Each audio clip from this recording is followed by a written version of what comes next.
So another innovation I've made into this area of, the measurability of utilitarianism is a concept of well-being trade-offs. And there's this problem in utilitarianism, which is like, well, how do we measure utility? How do we measure pleasure and pain? And like, if you go to the doctor, you'll often be disappointed that they don't really have a very strong philosophy of pain. Like I've been asked before, like, rate your pain on a scale of 1 to 10. And I ask them, what does a 10 mean? They don't know. I ask them, what does a 1 mean? They don't know.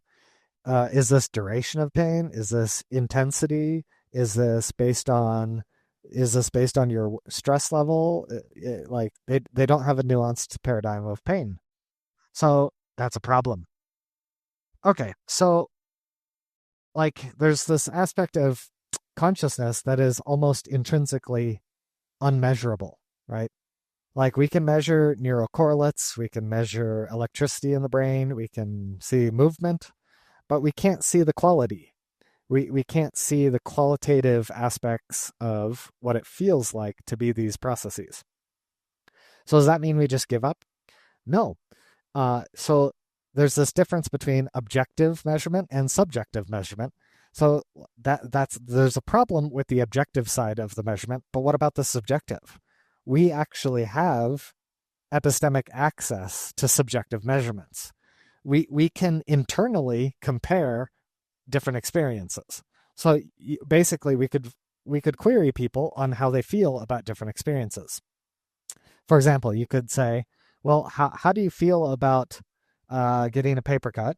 And they'll say, oh, bad. But like, oh, maybe, like maybe a 1 out of 10 in pain. How do you feel about stubbing your toe? Oh, bad. Maybe a 2 out of 10, right? Okay, now this, it might seem inaccurate or arbitrary at first, but by comparing two different experiences, we can start to get more accuracy in our measurements. For example, we can say, well, so between one paper cut and one instance of stubbing your toe, you prefer the paper cut because that's a lower degree of pain. And they'll say yes. But then you can up the ante and you can say, well, what about 2 paper cuts and versus one instance of stubbing your toe, right? Or maybe they're unsure, and then you say, well, what about 3 paper cuts and 1 instance of stubbing your toe? And they're like, well, I choose stubbing my toe.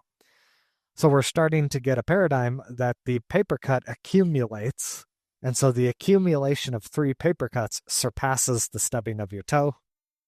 And then you can say, okay, maybe 2 paper cuts is equivalent to stubbing your toe. And you can do this across a variety of extremes of pain and pleasure. So you could do something much more extreme like giving birth, right?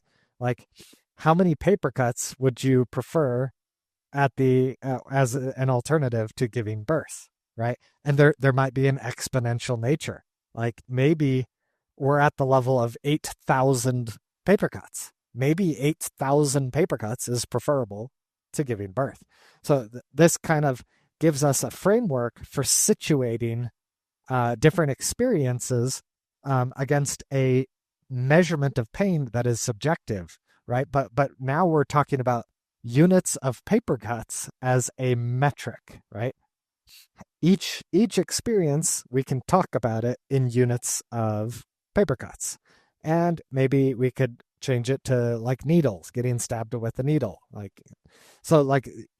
Basically we need to find like some universal experience and set that as the unit of measurement.